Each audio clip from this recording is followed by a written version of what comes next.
Imagine if I told you that the most popular workout for aging legs could be hindering your recovery instead of helping it.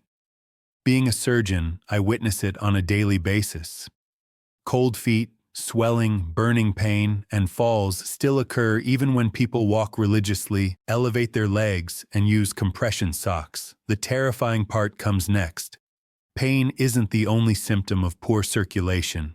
It can subtly lead to infections, slow-healing sores, and, in extreme circumstances, amputations after the age of 60. It's also a red flag that something is wrong with the cardiovascular system. The majority of individuals are unaware of the seriousness of poor circulation. No, it's more than that. It's because your blood isn't pumping efficiently from your heart to your feet and back again. The arteries might constrict and shrink after 60, the veins can weaken, and blood starts to collect in the lower legs. Measurable peripheral artery disease in the legs affects roughly 20% of adults by the age of 70. Many people still aren't aware of it.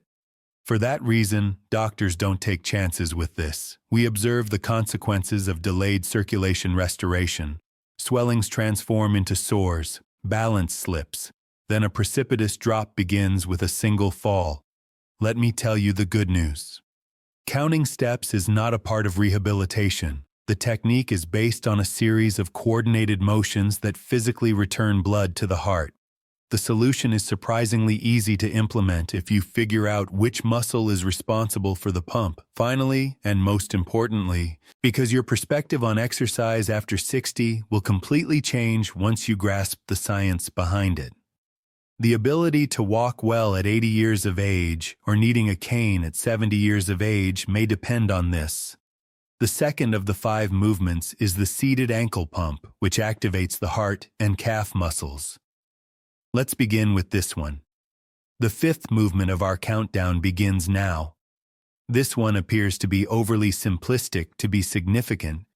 However, the research and different narrative is told by surgical rehabilitation regimens. In order to avoid a collapse in circulation, this is typically the first exercise that leg surgeons recommend after surgery. This is more important than you may realize. A structure known as the venous muscle pump is located in your calves. It is sometimes called the body's secondary cardiovascular system. With each contraction, this muscle physically pulls blood from your lower leg veins and returns it to your heart. After the age of 60, this pump begins to diminish rapidly, particularly with prolonged sitting. When it fails to do its job, it causes the feet and ankles to swell, reduces blood flow, and hinders the healing process.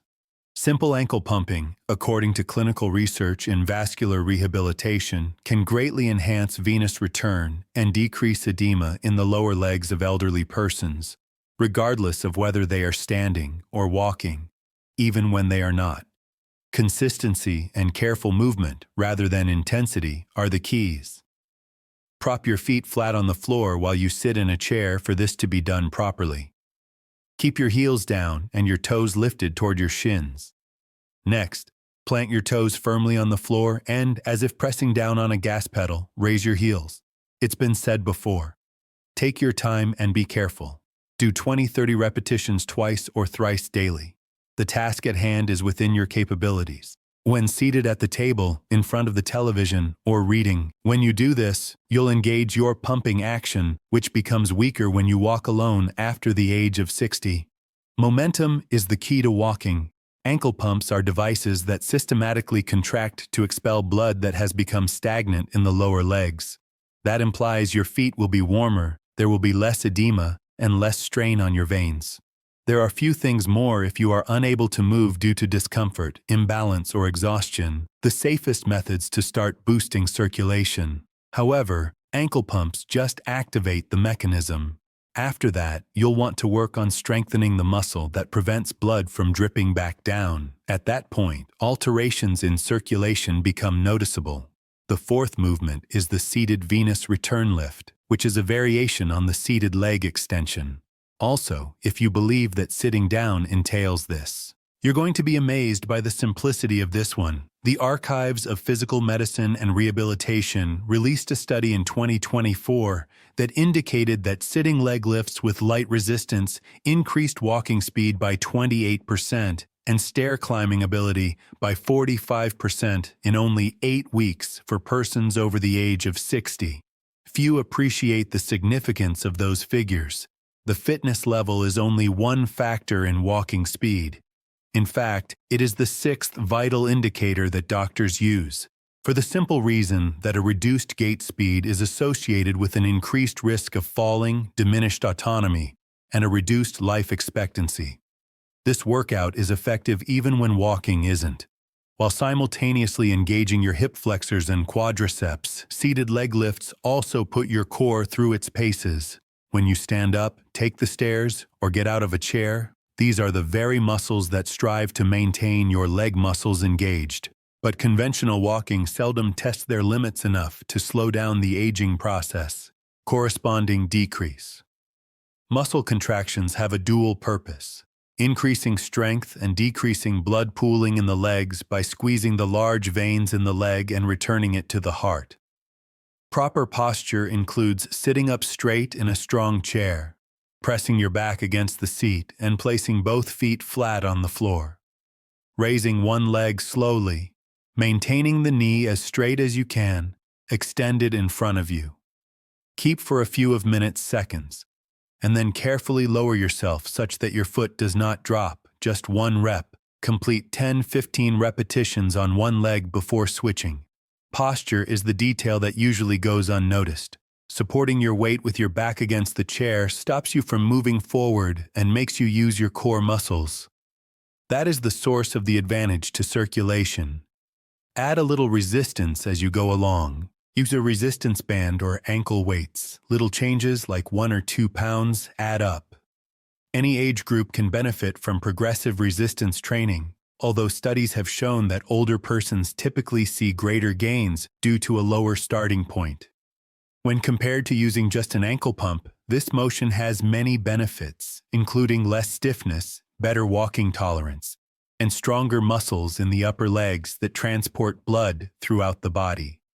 However, regardless of, your balancing system needs to be firing appropriately for your strong thighs to be effective. Step 3 is the calf pump walk, and step 3-4 is the standing heel raise with a support.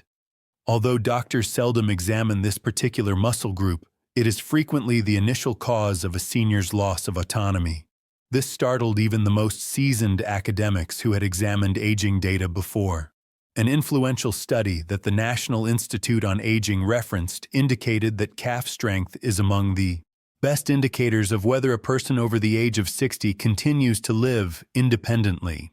There was a significant correlation between stronger calves and a decreased likelihood of assisted living needs and falls among the elderly. That's more important than most people think, and I'll explain why. Your calves are like a pump in that they help you move around. With each contraction, they pull blood upwards against gravity by squeezing deep veins in the lower leg. Low blood pressure causes clots to form in the legs, slows down balance reactions, oxygen delivery decreases, and rises. This is why this seemingly insignificant motion is so important to surgical and rehabilitation teams. This movement is distinct in the following ways. In addition to strengthening muscles, it also retrains the body's circulation and equilibrium, the precise sequence upon which your body's fall prevention mechanisms depend. To complete the task at hand, the right way, lean slightly against a countertop or chair for support. Get on your toes and bring your heels up to a comfortable height. When you reach the peak, hold your breath for 2 or 3 seconds and look straight forward, not downward. Take your time descending. It should take no more than 3 seconds. Here, the tempo is crucial. The secret ingredient is that little pause right at the peak. It makes you use both your balancing system and your calf muscles at the same time. The exact same thing that occurs when you manage to catch yourself mid-stumble. Perform 10 repetitions to begin. With increasing strength, you can get up to 20 or 25. Ankle stability, circulation, and reaction speed are all enhanced simultaneously by this single exercise over time. Without putting undue strain on your joints, It is one of the simplest methods to alleviate swollen legs and decrease the likelihood of falls. Here we are, nearing the top 2 workouts. Here is where things take a turn for the worst. Step 2, single leg circulation, hold. This is the second movement in the series. For second place, we have the single leg stance hold. Orthopedic physicians recommend this workout to everyone over the age of 75. And here's something that even experienced clinicians were surprised at, so don't write it off as mere balance. Exploring studies on the effects of aging. The capacity to stand on one leg is a major predictor of future falls, mobility loss, and rapid physical decline after 60 years of age, according to large-scale population studies cited by the National Institutes on Aging. Serious falls are more likely to occur within a few years for persons who score poorly on basic one-leg balance tests. Even worse, circulation almost usually worsens after falls begin. This is why the blood flow is affected by this. When you stand on one leg, you constantly engage your core, calf, and ankle muscles to maintain your upright position. The calves in particular have a longer muscular pump effect as a result of this prolonged contraction, which causes blood to be pushed upward rather than pulled in by the lower legs. Walking does not normally generate this need. For a split second, you're only balanced on one leg. The pump must remain in place throughout single-legged stance holds. The two concepts of circulation and fall prevention intersect at this point. Those that are unbalanced tend to move less. It all starts with a decrease in activity, which in turn causes a slowdown in blood flow, which in turn causes swelling, pain, and a loss of confidence.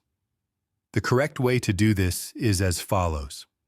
Lean against put a little hand on the surface, a chair, or the wall to provide support. Put all of your weight on one foot and raise the other foot off the ground by an inch or two. No need to raise it to a great height. Keep your head held high. Stay focused on the road ahead. Steer clear of using your toes as a hold. Maintain this posture for 20 to 30 seconds while breathing normally. Before you proceed, switch legs. Of those, one all done. 2 rounds each side should be started. Lessen your dependence on your hand as you progress. You will eventually achieve the ability to hover your hand without really touching. You can't rely on balance alone to make this exercise effective. A tense moment has arrived. Consistently tense muscles help stabilize the body, increase blood flow, and teach the neurological system to respond more quickly in the event of a fall. Improving seniors' single-leg balance has several benefits, including lowering the chance of falls, increasing their confidence when walking, and encouraging them to remain active, which is crucial for their circulation health in the long run.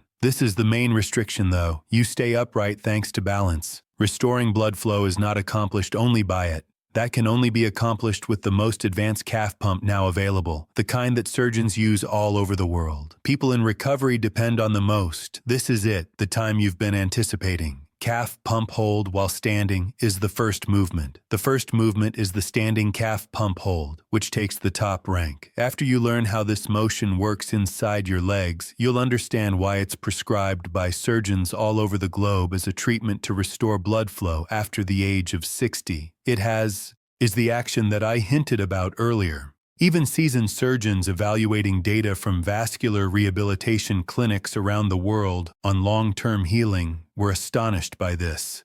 After the age of 60, there is no other workout that reliably, effectively, and strongly activates the calf muscle pump like this specific motion.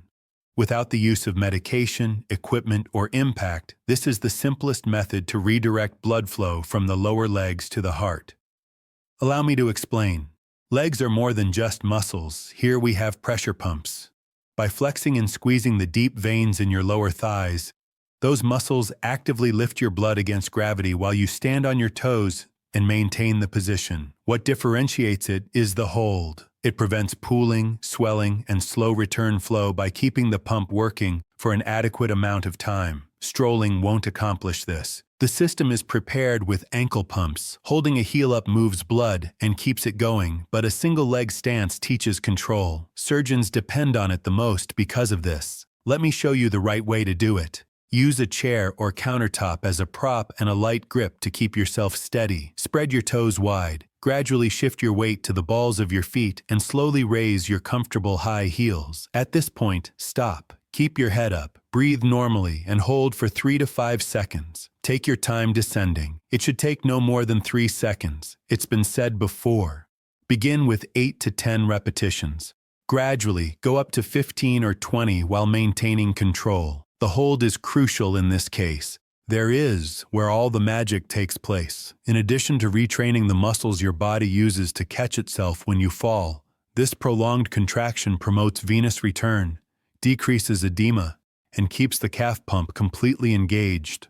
Research in the field of physical rehabilitation suggests that seniors who are able to regulate their heel raises see improvements in their circulation, walking endurance, ankle strength, and balancing abilities simultaneously. This is great news for those who suffer from arthritis or balance issues because, unlike high-impact exercises, it doesn't place too much strain on the joints. Worries when accomplished with assistance.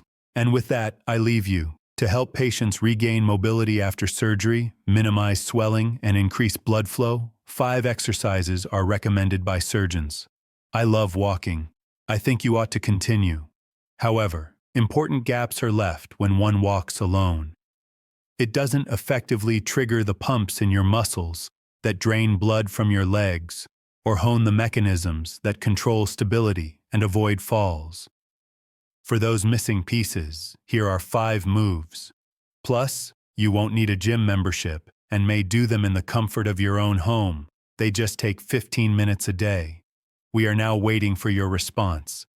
Tell me which activity caught you off guard the most. By the way, which one are you kicking off today? Please leave a remark. Every single one was read by us. Also, watch the following video that appears on your screen before you go. It lays out a wall-based exercise routine that, according to modern surgical research, is more effective than walking for older adults in improving their balance, leg strength, and joint stability. It appears too easy.